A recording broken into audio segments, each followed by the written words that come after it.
ಹಾಕ್ಕೊಳ್ತೀನಿ. ತುಂಬ ಟೇಸ್ಟಿಯಾಗಿರುತ್ತೆ. ಮಕ್ಕಳಿಗೆ ರಿಚ್ ಆಗಿದೆ ಇದು ಪಾಸ್ತಾ. ಸೊ ಬರ್ತಾ ಬರ್ತಾ ಇದು ಗಟ್ಟಿ ಆಗಿಬಿಡುತ್ತೆ. ಸೊ ಇವಾಗ ಈ ಟೈಮಲ್ಲಿ ನಾನು ಏನು ಮಾಡ್ತೀನಿ, ಪಾಸ್ತಾ ಹಾಕೊಂಡ್ಬಿಡೋಣ.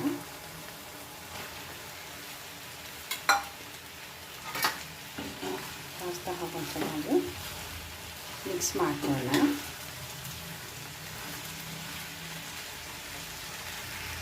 ಸೊ ಆಲ್ಮೋಸ್ಟ್ ಪಾಸ್ತಾ ಆಗಿದೆ. ಇವಾಗ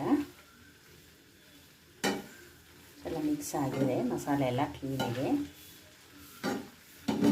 ಸೊ ಈ ಥರ ರಿಚ್ ಆಗಿರೋ ಮಸಾಲ ನೂಡಲ್ಸ್ ಪಾಸ್ತಾ ರೆಡಿ ಇದೆ.